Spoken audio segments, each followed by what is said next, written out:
जय हिंद दोस्तों। आज की ये कहानी है दरिंदगी की सारी हदें पार कर देने वाले दरिंदे राजा कलंदर की, जिसको सुनकर आप सभी की भी रूह कांप जाएगी। इस दरिंदे ने दरिंदगी की सारी हदें पार करके अनेक वारदातों को अंजाम दिया। इस हैवान की हैवानियत के किस्से सुनकर आपका भी दिल खौफ से भर जाएगा। इस हैवान की करतूतें किसी शैतान से कम नहीं थी। इस सीरियल किलर के चर्चे राजा कलंदर के नाम से पूरे देश में मशहूर हैं। जुर्म की दुनिया में कई ऐसे नाम सामने आते हैं जो अपने वैसीपन तथा हैवानियत के लिए जाने जाते हैं। ये वैसी दरिंदे सारी हदों को पार कर कुछ इस तरह से वारदातों को अंजाम देते थे कि जो भी इनकी करतूतें देख या सुन ले, उनका दिल खौफ के अंधेरे से भर जाए तथा उनका दिमाग दहशत के अंधेरे में ही गुम हो जाए। दरिंदगी की दुनिया में राजा कलंदर का नाम सुर्खियों में है।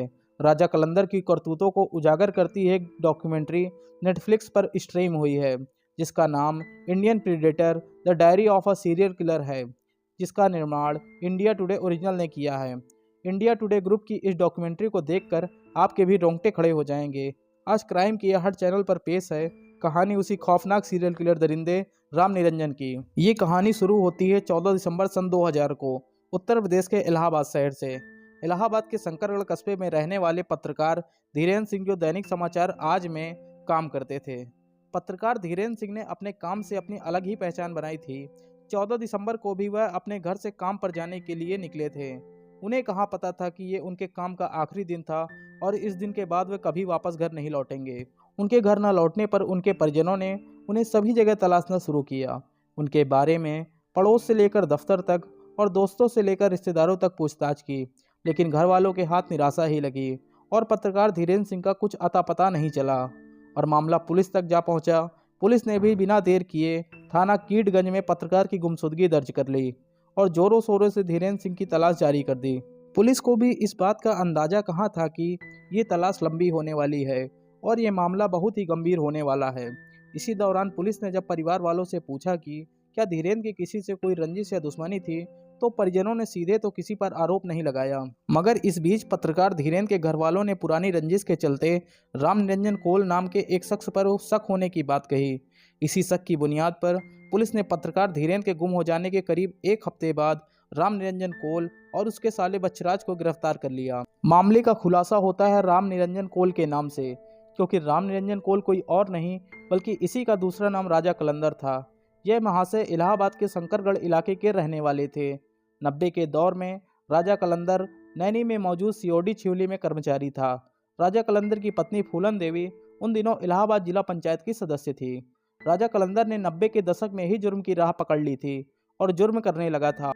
पुलिस रिकॉर्ड के मुताबिक सन 1998 में थाना धूमनगंज क्षेत्र के मुंडेरा मोहल्ले में टीवी वीसीआर किराए पर चलाने वाले एक युवक का मर्डर हुआ था, जिसमें राम निरंजन कोल उर्फ राजा कलंदर का नाम भी शामिल था। इस मामले के बाद राजा कलंदर फरार हो गया था। इसके बाद उसने साल 2000 में अनेकों ताबड़तोड़ वारदातों को अंजाम दिया और फिर पुलिस का सिरदर्द बनकर वापस आ गया। अपनी हैवानी करतूतों से उसने अपने पूरे इलाके में दहशत पैदा कर रखी थी। राम निरंजन कोल लोगों के लिए एक दहशत की आंधी बन चुका था। हर कोई उसके नाम से ही कांप उठता था। दिन प्रतिदिन उसके किस्से मशहूर होते जा रहे थे और उसकी हैवानियत तो अपने चरम पर थी। वह एक इंसान के रूप में हैवान था, जिसके अंदर जैसे इंसानों वाले कोई लक्षण ही नहीं थे। जुर्म की दुनिया में राम निरंजन कोल का नाम बड़ा होता जा रहा था। वह आदिवासी कोल समाज का था।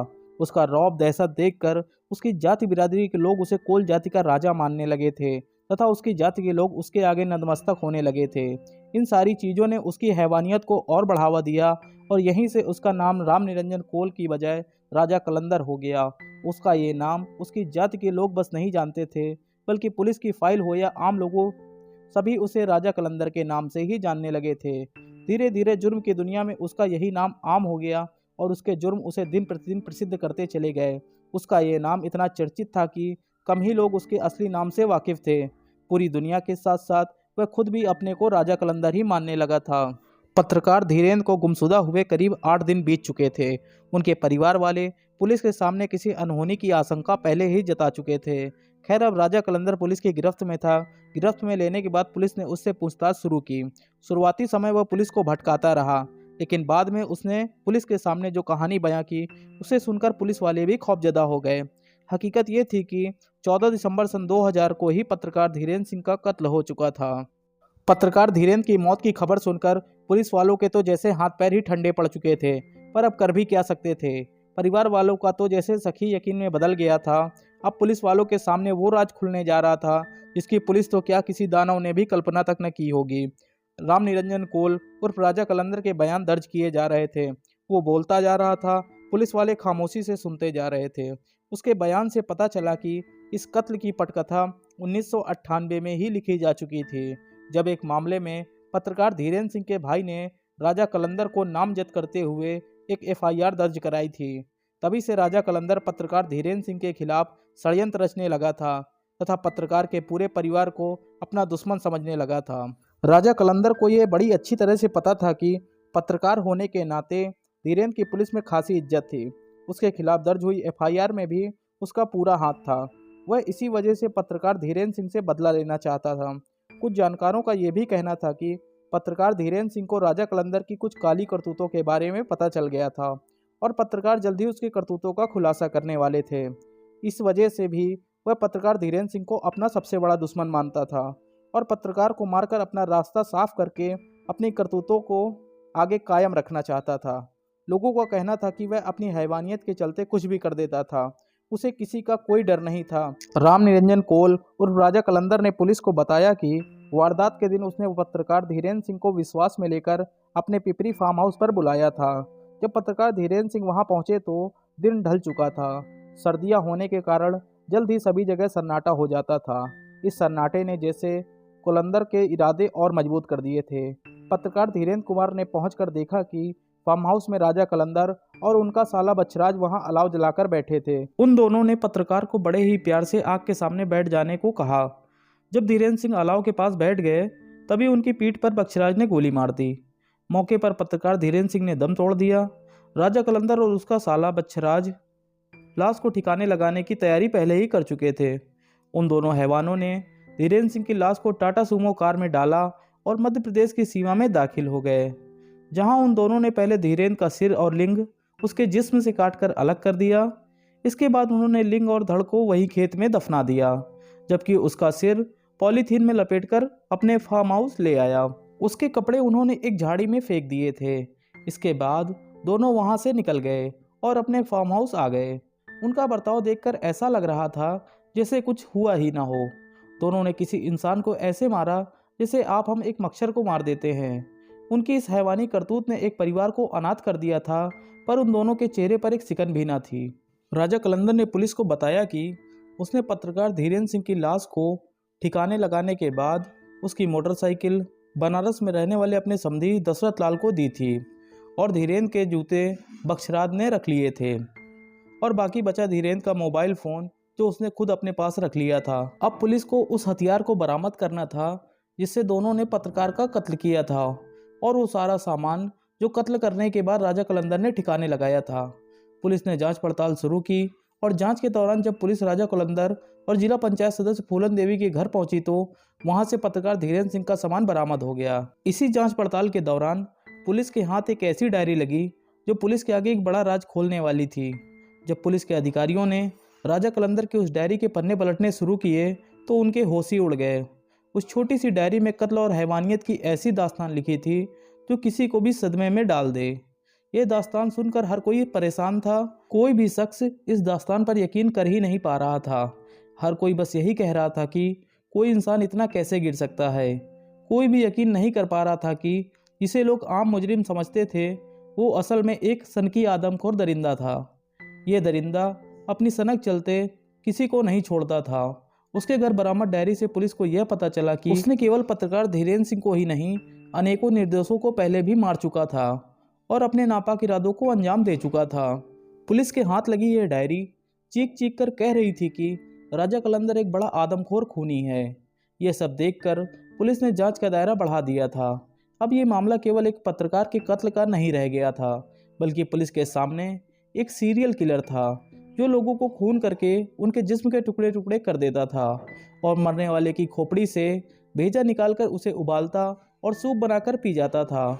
उसका मानना था कि तेज लोगों को मारकर उनका दिमाग खाने से उसका भी दिमाग तेज हो जाएगा तथा वह भी बुद्धिमान बन जाएगा। इसके साथ उसे एक अपार शक्ति मिलेगी जो उसे दुनिया में सर्वशक्तिमान बनाएगी। सच के सामने आते ही पुलिस के हाथ पांव फूलने लगे। पुलिस ने राजा कलंदर की निशानदेही पर अशोक कुमार, मोइन, संतोष और कालीचरण के नरमुंड बरामद किए। इन नरमुंडों ने डायरी में लिखी कहानी को सच कर दिया। पूछताछ से पता चला कि राजा कलंदर ने कुल मिलाकर 14 लोगों का कत्ल किया था। वह जरा जरा सी बात पर परेशान हो जाता तथा भयानक गुस्सा करने लगता था।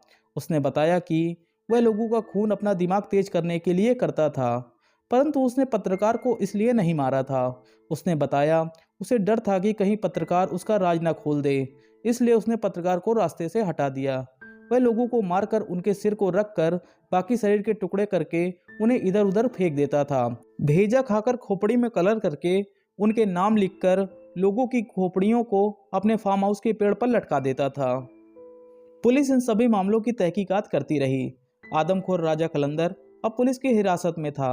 मामला अब अदालत में जा पहुंचा था, जहां इस मामले की सुनवाई करीब 11 साल तक चलती रही। 1 दिसंबर 2012 को इलाहाबाद के अपर सत्र न्यायाधीश मेहताब अहमद ने राम निरंजन कुल्प उर्फ राजा कलंदर और उसके साले बच्छराज को मुलजिम करार देते हुए उम्र कैद की सजा सुनाई। साथ ही दोनों पर 10-10 हजार रुपये का जुर्माना भी लगाया गया। वहां से मामला हाईकोर्ट भी पहुंचा। कोर्ट ने राजा कलंदर और साले बच्छराज के सभी टेस्ट करवाए। सभी टेस्टों की रिपोर्ट एकदम नॉर्मल आई। दोनों दिमागी तौर पर पूरी तरह ठीक थे। दोनों ये काम सोच समझकर करते थे। राजा कलंदर की पत्नी का नाम कुछ और था। उसने अपनी सनक के चलते अपनी पत्नी का नाम फूलन देवी रखा था। लोगों ने बताया कि राजा कलंदर के 2 बेटे भी थे, जिनका नाम वो अदालत व जमानत रखे था। उसका मानना था कि वो राजा कलंदर अदालत भी उसकी, जमानत भी उसकी। उसका मानना था कि वो सर्वशक्तिमान है, वह जो चाहे कर सकता है। इसी सनक व सोच के चलते उसने कई जुर्म किए। जब से उस दरिंदे को कोर्ट से उम्र कैद की सजा हुई है, तभी से वह खूंखार हैवान सजा काट रहा है। आज भी लोग उसका नाम सुनकर चौंक उठते हैं। कोई भी उसकी हैवानियत आज तक भूल नहीं पाया है। राजा बनने के चक्कर में उसने ना जाने कितने मासूमों की जान ले ली और अनेकों परिवारों की खुशियां छीन ली। राजा कलंदर, जिसने हैवानियत की सारी हदें पार करके लोगों का सुख चैन छीन लिया। पुलिस ने उसकी बीवी का भी बयान लिया। उसकी पत्नी ने अपने बयान में उसके गुस्से और सनक का जिक्र किया, परंतु उसकी बीवी तथा बच्चे उसके इस रूप से पूरी तरह अनजान थे। उसकी बीवी ने बताया कि जब उसके पति ने उसका नाम बदलकर फूलन देवी रखा, तब भी उसे ये अजीब लगा। बच्चों के नाम भी अटपटे रखे, पर उसके गुस्से के कारण उसने कोई कदम नहीं उठाया, ना ही इन सब का कारण पूछने की हिम्मत जुटाई। उसकी पत्नी भी अपने पति का ये रूप देखकर चौंक गई। उसने कभी सपने में भी ये नहीं सोचा था कि जिसके साथ वह रह रही है वह आदमखोर खूनी दरिंदा है। खैर, अंत भला तो सब भला। आज धीरेन्द्र सिंह की मौत के कारण ही वह पैसी दरिंदा पुलिस की पकड़ में तो आया, वरना आज ना जाने कितनी जानें जा चुकी होती और ना जाने कितने परिवार अनाथ हो चुके होते। पत्रकार धीरेन्द्र सिंह की मौत ने इस दरिंदे को उसकी सही जगह पहुंचा दिया। जुर्म की दुनिया में इस सीरियल किलर का नाम दरिंदगी के लिए याद रखा जाएगा। शुक्र है उसकी उस डायरी का, जिसने पुलिस के सामने अनेकों खूनों के खुलासे किए तथा उस पागल दरिंदे के गुनाहों का एक एक लम्हा कानून के सामने उजागर कर दिया। उस डायरी में इस सिरफिरे कातिल ने दास्ताने गुनाह खुद लिखी थी। उस डायरी में 14 लोगों के नाम लिखकर उनके आगे क्रॉस का निशान लगाए हुए था। उसकी डायरी तथा उसके जीवन का अंतिम कत्ल पत्रकार धीरेन्द्र सिंह का हुआ था। उसे अपने द्वारा किए गए गुनाहों पर कोई शर्म नहीं थी और ना ही कोई अफसोस था। उसके हिसाब से उसने राजा कलंदर बनकर लोगों के साथ सही किया था। उसे अपने द्वारा किए गए इन गैर कानूनी हरकतों पर नाज था। उसके दिमाग के वहम ने राजा कलंदर बनकर उससे अनेकों जुर्म करवाए और वह उसी वहम को सच मानकर उसी वहम में जीने लगा। उसका यही वहम उसे दरिंदा बनाता चला गया। इस दरिंदगी के चलते वह इंसानी खोपड़ियों को ही अपनी ट्रॉफी समझने लगा था। उसको हैवानियत ने इस कदर जकड़ा था कि वह इंसानियत, नियम, कानून, रीति रिवाज सब भूल चुका था और एक नापाक दरिंदा बन चुका था। उसके बताए अनुसार उसने अपना पहला कत्ल 1998 में किया तथा आखिरी कत्ल सन 2000 में करके वह पुलिस की गिरफ्त में आ गया। पत्रकार धीरेन्द्र सिंह के परिवार तथा बाकी मासूमों के परिवार वालों को न्याय पाने के लिए एक लंबे वक्त का इंतजार करना पड़ा। अदालत में 12 साल तक यह केस चलता रहा और अंततः 12 साल बाद अदालत ने राजा कलंदर के इस अमानवीय और राक्षसी कुकर्म को रेयरेस्ट ऑफ रेयर केस मानते हुए आजीवन कारावास की सजा सुनाई। आज राजा कलंदर तथा सिरफिरा साला बच्छराज दोनों साथ में जेल की 4 दीवारों के पीछे अपना जीवन काट रहे हैं और अपने कुकर्मों की सजा काट रहे हैं। वैसे इनके कुकर्मों को देखते हुए आजीवन कारावास एक छोटी सजा लगती है। इन जैसे हैवानों की हैवानियत के आगे तो कानून की हर सजा छोटी ही लगती है। आज भी दोनों बिना किसी अफसोस के जेल में अपना जीवन जी रहे हैं। आज अपने समाज में अनेक ऐसे हैवान भरे पड़े हैं जिनकी हैवानियत के शिकार ना जाने कितने बेगुनाह होते हैं। इन्हीं हैवानों में से एक राजा कलंदर भी है। आज शायद कोई इस हैवान से अनजान होगा। ऐसी ही सच्ची हैवानों की दास्तानों से रूबरू होने के लिए हमारे चैनल क्राइम की आहट से जुड़ें तथा चैनल को सपोर्ट करें। मिलते हैं ऐसे ही एक नए एपिसोड पर। तब तक सावधान रहें, सतर्क रहें, अपना और अपने परिवार का ध्यान रखें। धन्यवाद।